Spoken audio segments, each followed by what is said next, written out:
They kicked me out for being poor, but I returned as their landlord. The day my husband Mike died was the day my world crumbled. One minute we were planning our future, the next I was planning his funeral. A truck driver fell asleep at the wheel. Just like that, I became a widow at 32 with a 5-year-old daughter to raise. "Mommy, when is Daddy coming home?" Emma would ask for weeks after. Each time, my chest tightened with grief. At night, I'd cry silently into my pillow, clutching Mike's unwashed t-shirt that still carried his scent. I was already working as a nurse at Pinewood General Hospital, but Mike's life insurance barely covered the funeral costs. Our savings disappeared within months. I took a second nursing job at a retirement home. Days became a blur of changing bed sheets, administering medications, and catching naps in my car between shifts. Our apartment wasn't fancy, but it was home. A small 2-bedroom on the 3rd floor of Oak Ridge Apartments, owned by the Colemans. I'd seen them around. Diana with her manicured appearance and designer wardrobe, Richard with his imported car and commanding voice. They occupied the penthouse and rarely acknowledged tenants, unless collecting rent. For almost a year, I managed to stay afloat. I'd return home exhausted to find Emma asleep on the couch waiting for me. My mother helped when she could, but her arthritis was worsening.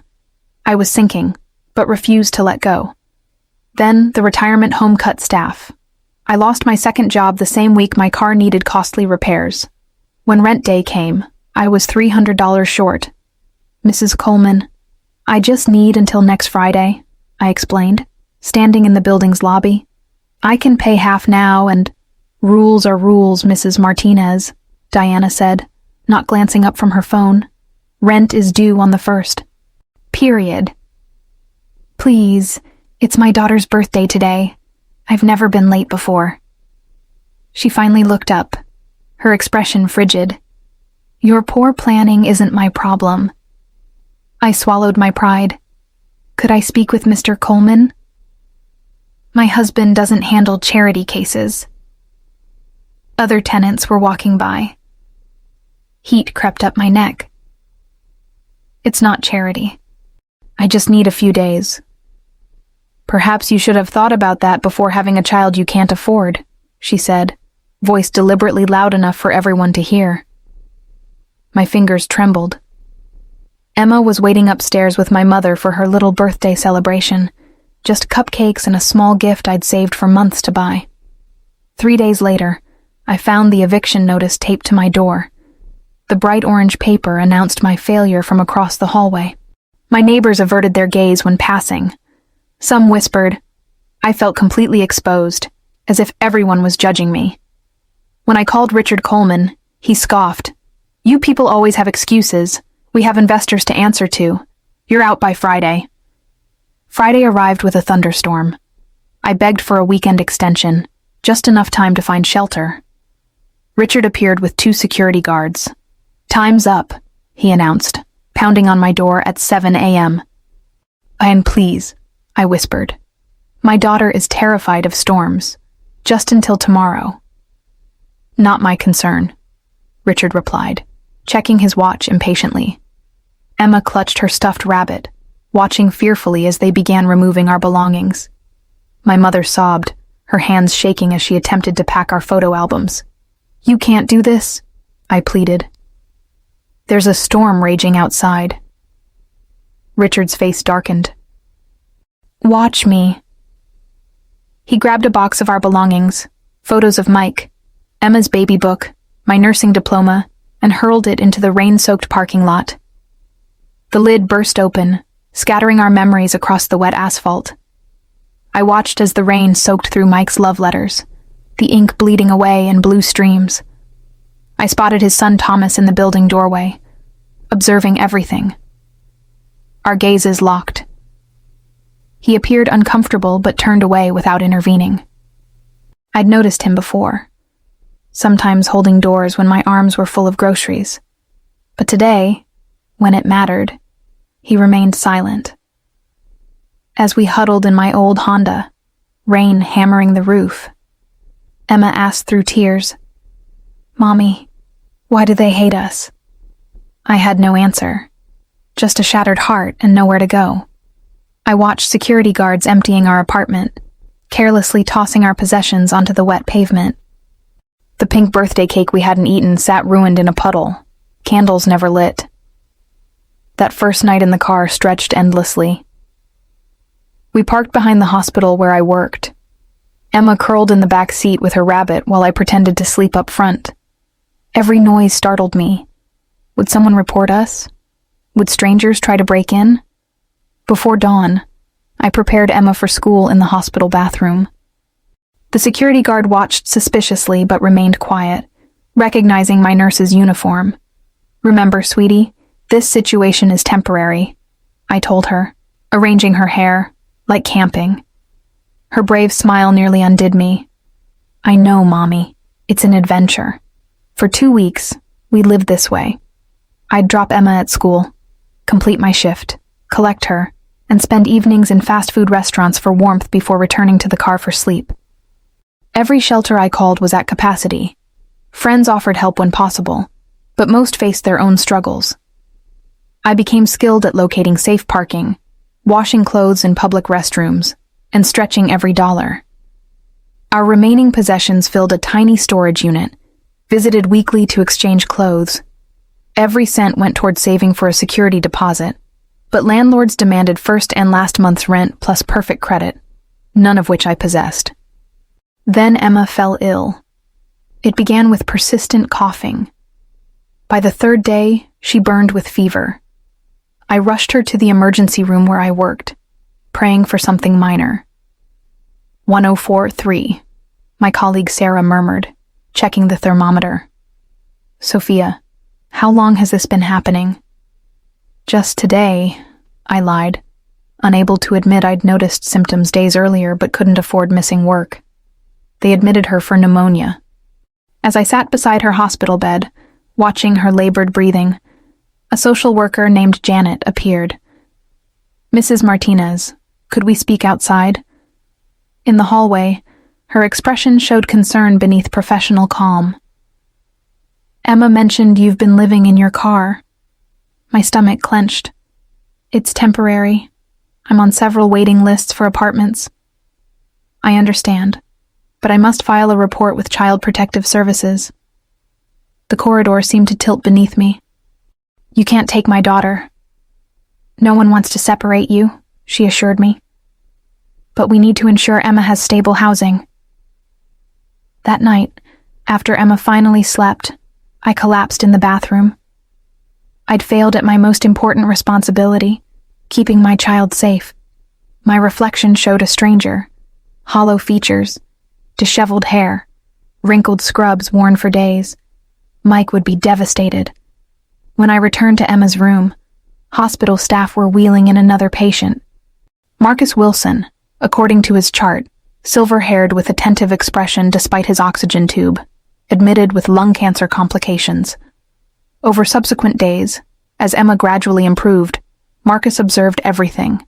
He noticed me saving hospital food, saw me changing uniforms in the bathroom, overheard my desperate housing calls.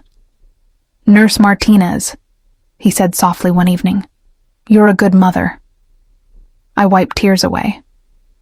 "No, not good enough." "I've been watching you," he said. Most would have surrendered by now. Before I could respond, his monitors erupted in alarms. "Can't breathe," he gasped.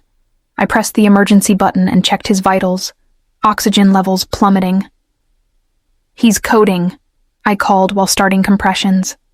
Medical staff rushed in, but I continued CPR until the doctor arrived. My muscles burned with effort, but I persisted.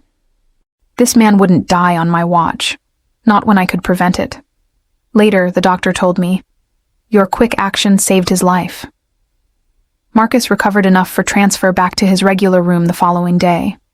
When I checked on him during my shift, he motioned me closer. "You saved my life," he whispered, "just fulfilling my duties." He shook his head. "No, you fought for me when most have written me off as a terminal case." His gaze held surprising clarity.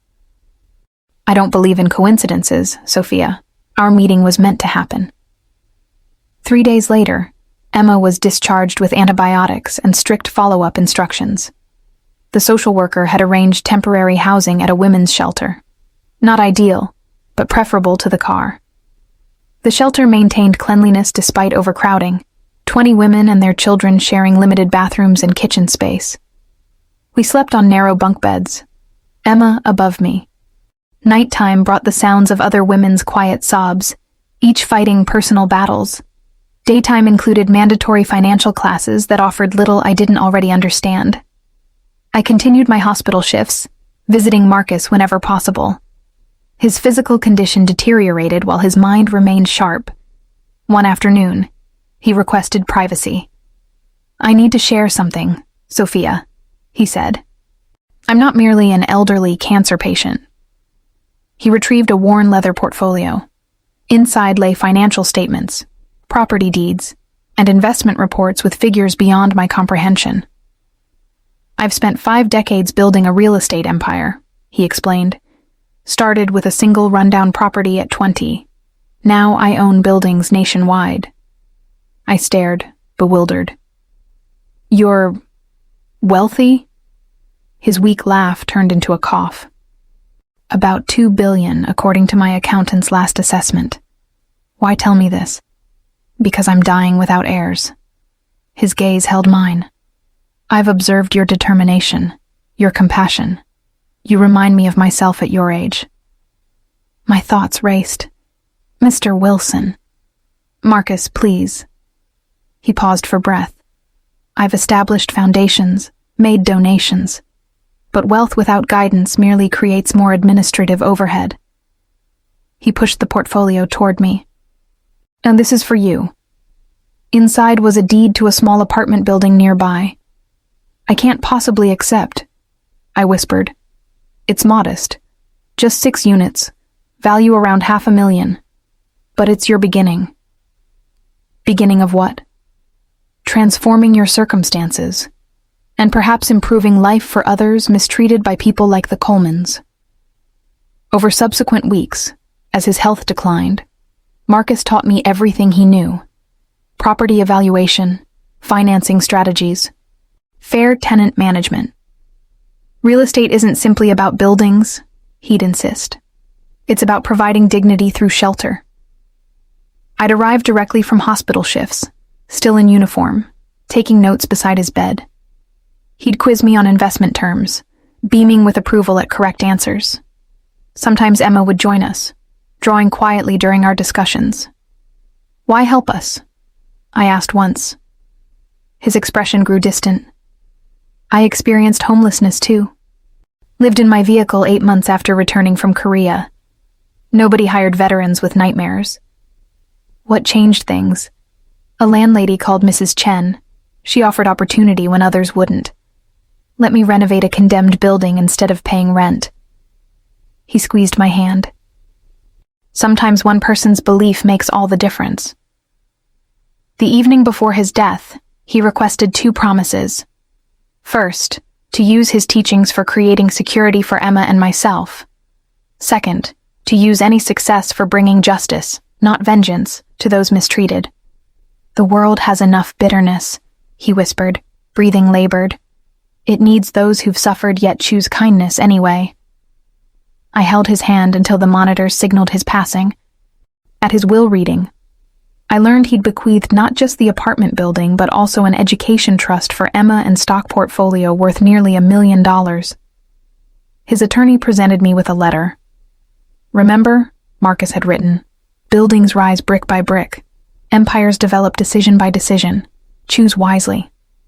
My initial investment meeting proved disastrous. The bank manager glanced at my nursing uniform and visible exhaustion, dismissing me immediately. "Perhaps our personal savings department would be more appropriate," he suggested condescendingly. "I'm seeking commercial property financing," I stated firmly, displaying my portfolio. He arched an eyebrow. "And how exactly did these assets come into your possession?"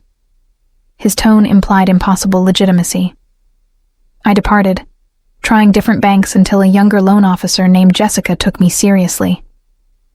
"Their mistake," she commented, after hearing about previous rejections. Let's begin your journey. 7 years transforms everything. I transitioned from nursing gradually, reducing hours as real estate investments expanded. Marcus's gift of 6 units grew to dozens of properties. I mastered zoning regulations and investment strategies. Business attire replaced scrubs. My company, Phoenix Properties, embodied our revival from devastation. Emma developed from a frightened child into a self-assured 12-year-old who valued resources from experiencing scarcity. We moved to a comfortable residence, avoiding extravagance. Despite growing net worth statements, the memory of sleeping in our Honda remained vivid. Annually on our eviction anniversary, we volunteered at homeless shelters. My foundation provided security deposits and initial rent for single parents facing eviction. Though I never publicly discussed my past, those close to me understood my dedication to this cause. "Mom, Lily wants me at her country club birthday," Emma mentioned after school. Her mother offered their driver to collect me. "Would you enjoy that?" I asked. She considered briefly. "Not really. They only discuss possessions. It gets tiresome." I smiled, proud of her principles yet saddened by her premature hardships. "Could we help at the shelter this weekend instead?" she suggested. This embodied my daughter's character, perpetually considering others. My business developed a reputation for fairness and well-maintained properties. Eviction became absolute last resort. Reasonable rents and prompt repairs ensured tenant loyalty. Phoenix Properties gained recognition through resident referrals. I assembled a dedicated team sharing my vision.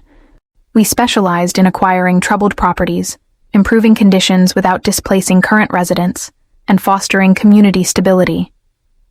Unlike competitors who purchased buildings for quick resale, we emphasized sustainable development. "You're sacrificing potential profits," my financial advisor frequently noted. "These units could command 30% higher rates." "And displace families with generational connections," I'd counter. "That contradicts our principles." His disapproval meant nothing. Our financial statements showed healthy returns without exploitation. Then information about Oak Ridge Apartments, our former home, reached me. "The building's deteriorating rapidly," my assistant Rachel reported. "Maintenance completely neglected. The Colemans have extracted funds without reinvestment." Their names still triggered tension in my shoulders. "Details?" Rachel displayed financial records. "They multiple mortgages within 7 years, likely supporting their lifestyle. They're selling before foreclosure proceedings begin." "Who's managing the sale?" "A broker named Thomas Coleman, presumably their son." The listing photo showed Thomas had matured. Slight silver at his temples, faint lines around his features. I immediately recognized him as the silent witness to our rain-soaked eviction. "Arrange a viewing," I requested quietly. "Through our holding company. Don't reference my involvement." Rachel appeared concerned. "Sophia, is this personal?" "It's business," I answered. Though we both recognized the deeper truth, for the viewing, I altered my appearance, severe hairstyle, seldom worn glasses, conservative clothing that disguised my figure. Arriving early, I observed Thomas pacing nervously outside. "Ms. Johnson?" he called as I approached, using my shell company's contact name. "Thomas Coleman. Thank you for considering Oak Ridge." He showed no recognition. During our tour, the building's decline was evident. Water damage on ceilings, outdated fixtures, malfunctioning security systems. The corridor where Richard had scattered our possessions remained unchanged, with identical worn carpeting. Our former apartment housed a young family with 3 children living amid peeling paint and a cracked window. "The owners are motivated sellers," Thomas explained smoothly. "They're streamlining their holdings." "Is that the reason?" I questioned. "Not the property's advanced state of neglect." His expression registered surprise. "Some maintenance issues exist, but nothing significant." I halted. "Mr. Coleman, dishonesty wastes both our time. This building requires at least $2 million in deferred maintenance. Your parents, The current owners have leveraged it repeatedly without capital improvements. How could you possibly? Research is fundamental. I removed my glasses. What's a reasonable price considering these circumstances? He swallowed visibly. My parents expect no less than $8 million. I laughed genuinely. And the property barely justifies $5 million, even generously assessed. They won't consider less. Alternatives don't exist. I offered my actual business card. My company proposes $4.5 million, cash transaction, current condition. He glanced at the card before recognition transformed his expression. His face drained of color.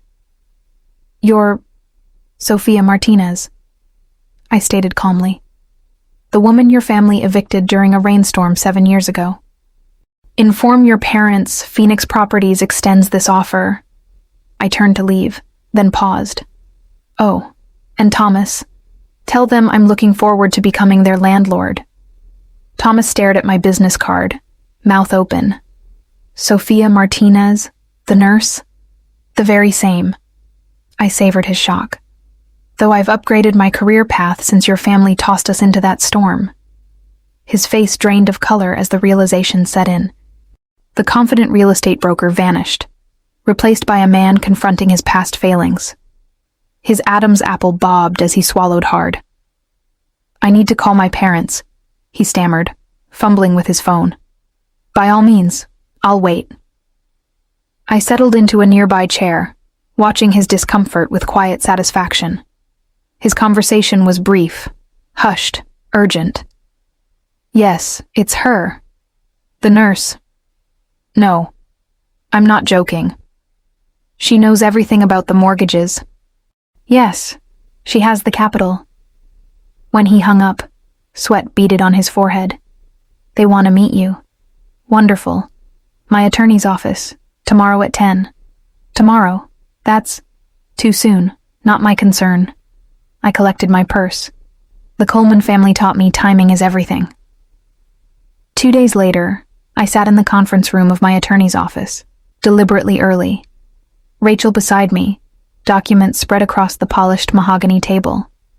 We'd prepared everything: purchase agreements, inspection reports, financing details, even newspaper clippings about the building's code violations.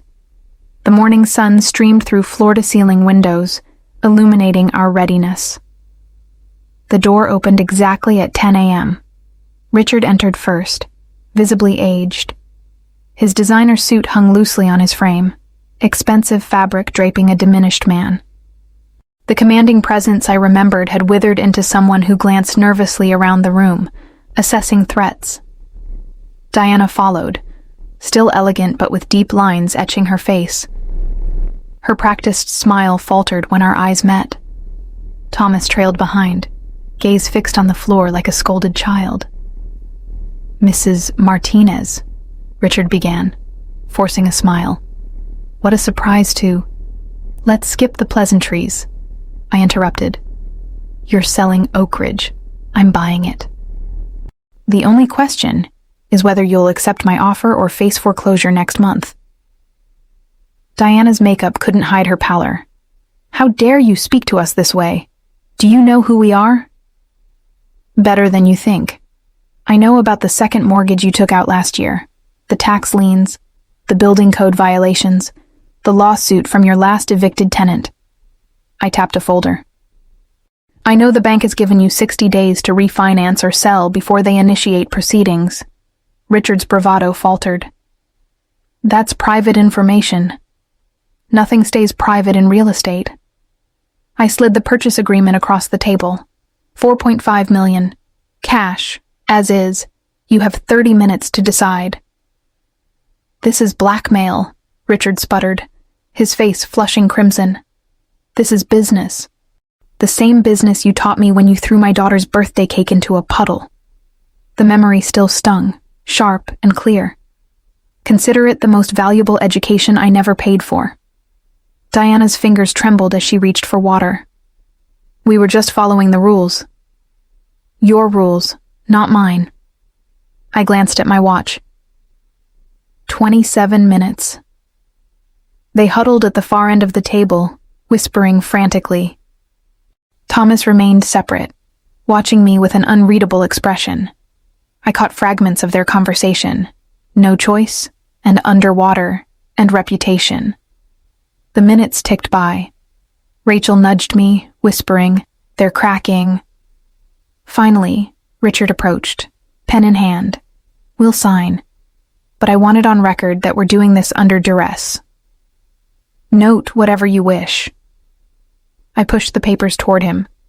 "The bank doesn't care about your feelings, just your payments." As he scrawled his signature, Diana suddenly collapsed into her chair, sobbing. Not delicate tears, but ragged, ugly crying that smeared her careful makeup. "Everything's gone. Everything we built." Thomas finally spoke. "You built it on other people's misery, Mother." She stared at him, mascara streaking down her cheeks. "How dare you? I watched you throw this woman and her child out during a thunderstorm on her daughter's birthday." His voice quivered with emotion long suppressed. "I've never forgotten her face that day, the way the rain mixed with her tears while Emma clutched that stuffed rabbit." "We did what was necessary," Richard snapped, pen hovering over the final signature line. "No." Thomas straightened his shoulders. "You did what was easy." The room fell silent, except for Diana's muffled sobs. Richard completed the signature with an angry flourish. I gathered the signed papers, standing to leave. My heels clicked on the hardwood floor, the sound of victory. "The property transfers next week. I suggest you clear out your office by then." Diana's composure shattered completely. "Where are we supposed to go?" "That building is our only income." I paused at the door, looking back over my shoulder. "Not my problem," I replied, using Richard's exact words from years ago. The symmetry felt like poetry. Outside, in the privacy of my car, I finally allowed myself to cry. Not from sadness, but from release. The weight of that humiliating day lifted from my shoulders with each tear. Marcus had taught me the difference between revenge and justice. This moment wasn't about destroying the Colemans. It was about reclaiming my dignity. The renovation of Oak Ridge began immediately. Construction crews swarmed the building, addressing years of neglect. I walked through hallways where I'd once struggled to pay rent, now planning improvements worth millions. My feet traced the path I'd taken carrying Emma to our apartment after late shifts, now examining peeling paint and cracked tiles. Start with essential repairs," I instructed the project manager. "Fixing leaking roofs, updating electrical systems, replacing broken fixtures. The cosmetic work comes later." "You're prioritizing differently than most investors," he noted. "Usually they want the lobby pretty first to raise rents. I'm not most investors." During an inspection of the management office, I discovered a drawer filled with tenant files. Curiosity led me to pull my old folder. Inside was something unexpected. A handwritten note from Thomas to his parents. "Please reconsider evicting the Martinez family. She's a nurse, single mother, never late before. I'll cover the difference myself. T." Attached was a check for $300, never cashed. I sat heavily in the office chair, staring at the paper. They'd ignored their own son's plea for mercy. The check meant Thomas had tried to help us without my knowledge. All these years, I'd counted him among the villains in my story. A knock at the door interrupted my thoughts. Thomas stood there, holding a box of personal items, his tie loosened after a long day. "Cleaning out the last of our things," he explained. "Didn't expect to find you here." I held up his note. "You tried to help us." His expression softened. "For all the good it did. My parents never took my input seriously. Dad tore up the check right in front of me. Why come work for them then? Someone had to watch out for the tenants." He set down his box, running a hand through his hair. "I secretly fix things they refuse to repair, warned people before inspections, helped elderly residents carry groceries. It wasn't much, but it was something. I studied him with new understanding. Why didn't you stop them that day? I was a coward. His admission came without hesitation. I stood in that doorway, watching them destroy your life, and said nothing. I've regretted it every day since. The honesty in his voice struck me. How many of us carried regrets like stones in our pockets, weighing us down year after year? Our conversation was interrupted by voices in the hallway. Diana, arguing with a maintenance worker about removing personal items from the penthouse. My chandeliers are not part of the building sale. They're family heirlooms. The fixtures were listed in the property transfer, ma'am. Still giving orders, Thomas sighed. Even now. Later that week, I invited the Colemans to my office. They arrived looking diminished. Diana's designer clothes now from last season. Richard missing his gold watch. The confidence of wealth had abandoned them, leaving behind uncertain postures and nervous glances. We need to discuss your living arrangements, I began. Gloating doesn't become you. Diana sniffed, adjusting her scarf. This isn't about gloating. It's about clarity. I leaned forward. Why did you treat your tenants so poorly? Not just me. All of them. Richard shifted uncomfortably. Business is business. Nothing personal. It felt personal when you threw my photos into the rain. You were just one tenant among many, he muttered. And yet you remember me. Diana suddenly burst into tears. Not the controlled sobs of our previous meeting, but wrenching cries that seemed to come from somewhere deep and long buried. You don't understand. You were everything I couldn't be anymore. Young. Beautiful. Dedicated to something meaningful. Raising a child. Even struggling. You had dignity. Her words tumbled out between gasps. I married Richard expecting a certain life. Then it all started slipping away. I became bitter. Cruel. Her unexpected vulnerability stunned me silent. We were drowning in debt. Richard admitted quietly. I gambled, made bad investments, lost everything except Oak Ridge. Every penny from the building went to keeping appearances. The country club membership, the luxury cars, the vacations, Diana continued, all financed by second mortgages. We were terrified someone would discover we were broke. So you squeezed the tenants. We couldn't face becoming like... Richard trailed off, unable to complete the thought. Like me. I finished for him. The irony isn't lost on me. You punished others for the very thing you feared becoming. The door opened suddenly. Emma stood there, now 12 and tall for her age. She'd insisted on coming to the office after school, her backpack still slung over one shoulder. She froze at the sight of the Colemans, her eyes locked on them. You're them. The people who made us live in our car. Diana paled. We never meant... I got pneumonia. Emma continued calmly. Mom almost lost her nursing license. We slept in parking lots for weeks. I had to change schools twice. Richard couldn't meet her gaze. Child, I'm not here for apologies. Emma's composure amazed me. When had my little girl grown so wise? I just wanted to see you, to understand why people with so much could be so cruel to people with so little. Her words hung in the air, simple but devastating. We were afraid, Diana whispered finally.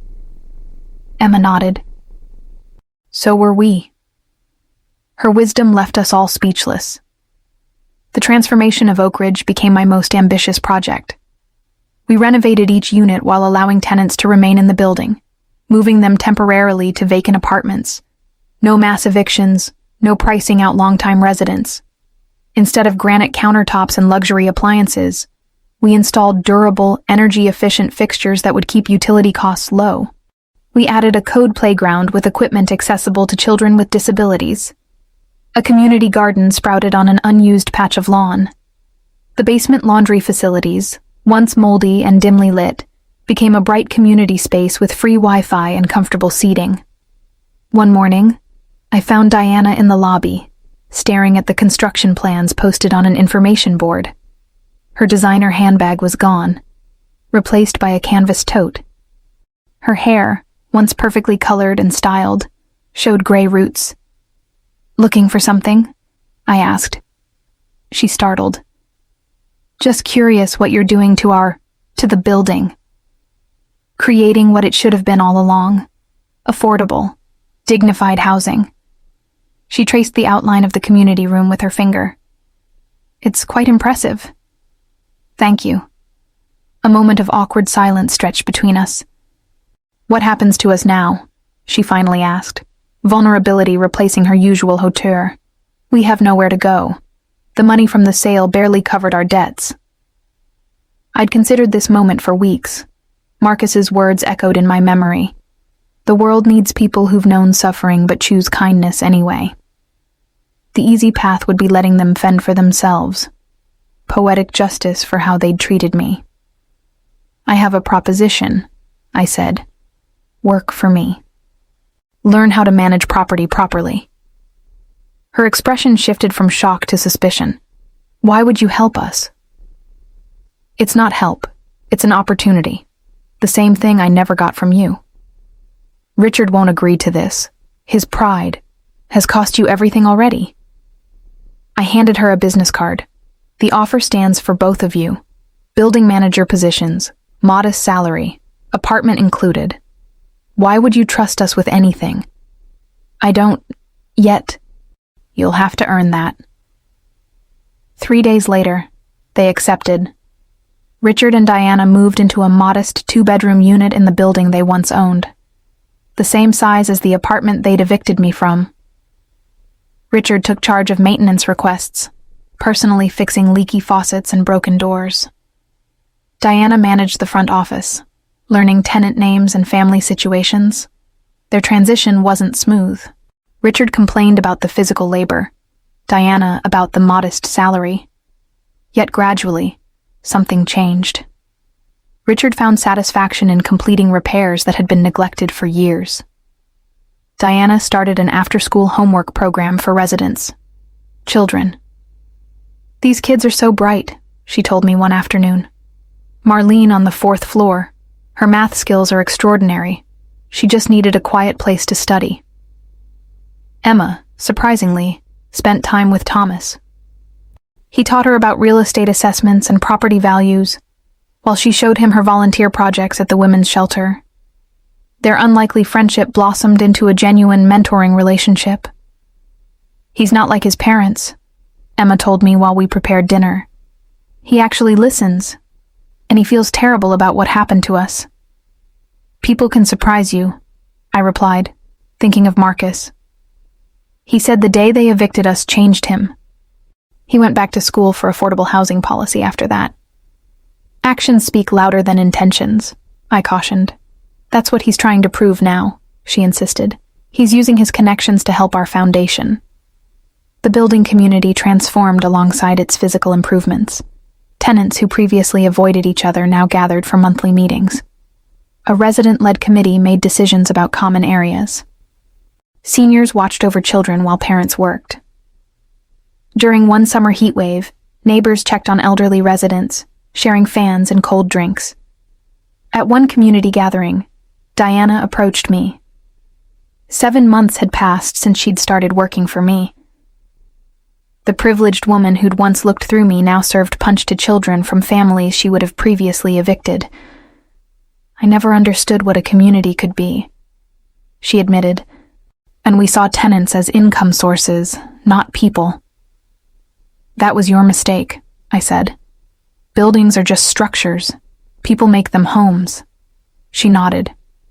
"I used to dread tenant calls. Now I know every family's story." "That changes everything, doesn't it?" "Completely," she hesitated. "Sophia, thank you. Not for the job or the apartment. For the chance to become someone different."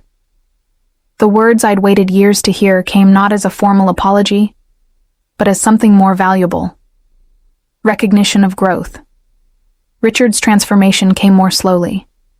His pride made humility a harder lesson. One evening, I found him helping an elderly tenant move furniture. Mr. Chen needed his bed by the window, he explained, wiping sweat from his brow. Says it helps him breathe better at night. You didn't have to do that yourself, I pointed out. You could have called maintenance. Some things you should handle personally. He adjusted his glasses. I lived in this building for 15 years without knowing my tenants' names. Now I'm on a first-name basis with everyone on 3 floors. Better late than never. He nodded solemnly. Much too late, but still necessary. On move-in day for the final renovated apartments, a reporter from the local paper arrived to cover the story. Ms. Martinez, what inspired this approach to affordable housing? She asked, notepad ready. I glanced at Richard and Diana, now helping an elderly tenant carry groceries.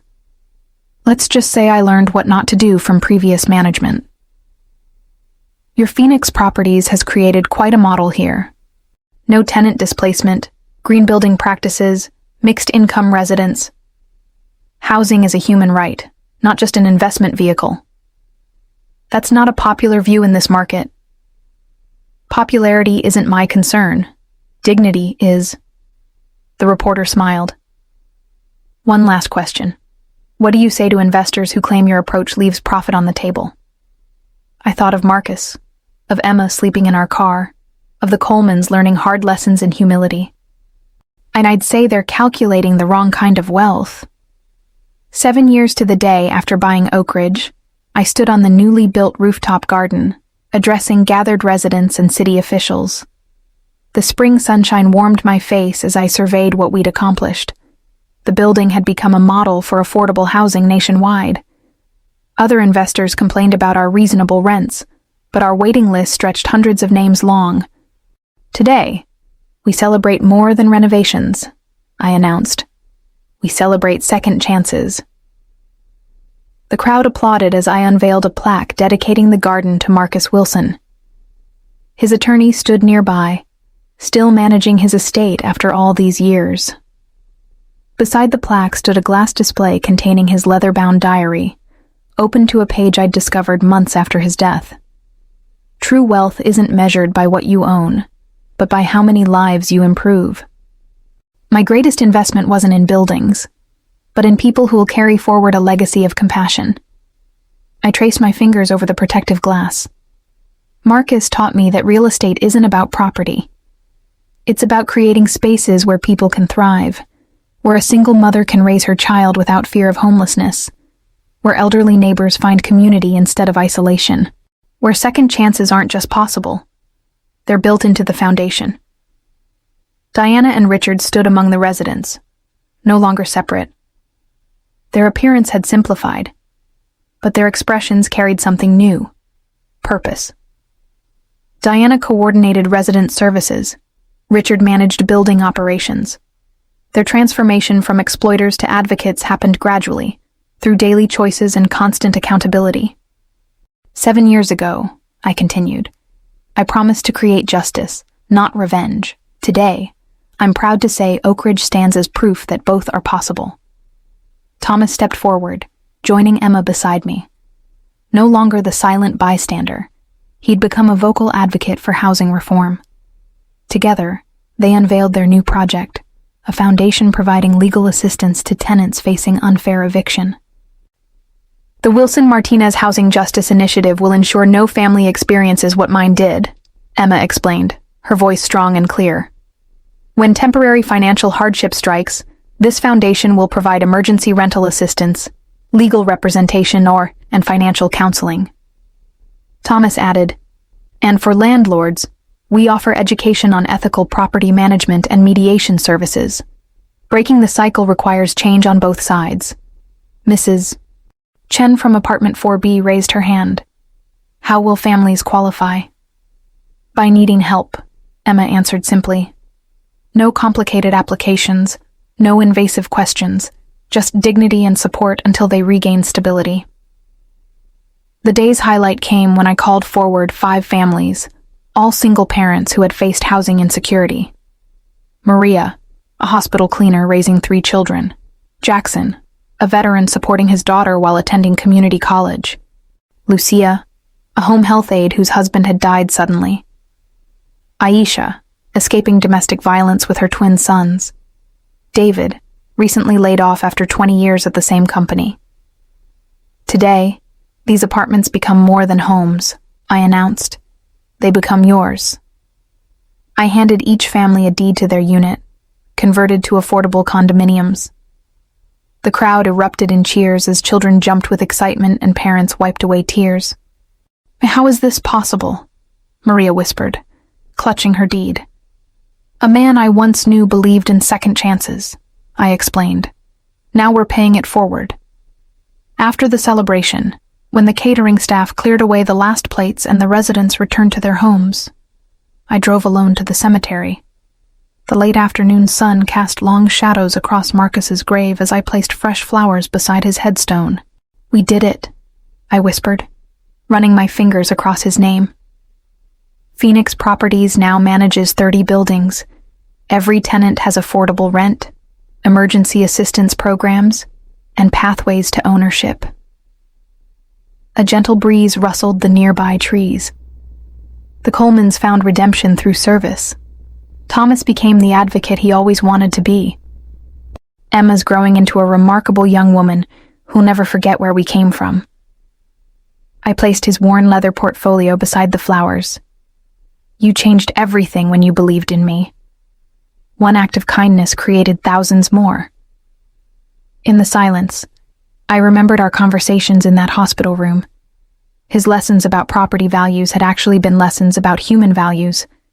His investment strategies were really about investing in people. "The night you died, you made me promise to choose justice over vengeance. It wasn't easy. There were days I wanted to make the Colemans suffer exactly as we had suffered." The sunset painted the sky in shades of orange and pink. "But you were right. Creating something better proved more powerful than destroying something broken." Walking back to my car, I remembered sleeping there with Emma years ago, terrified and alone. Now we helped others avoid that fate. Not through charity, but through opportunity, just as Marcus had done for me. That evening, Emma and I sat on our porch, enjoying the spring twilight. "Do you ever think about what would have happened if we hadn't been evicted?" she asked. "Sometimes. We might have stayed in that apartment forever. I might still be a nurse. I might never have started the foundation." I smiled at my daughter, so wise beyond her years. Life has strange ways of directing us." "Mom?" "Yes?" "I'm proud of you. Not just for the success, for showing me how to forgive." Her words touched something deep within me.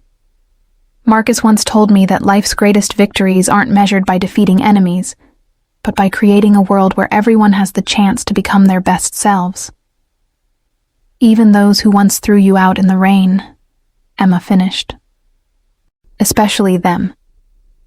We sat in comfortable silence, watching the stars appear.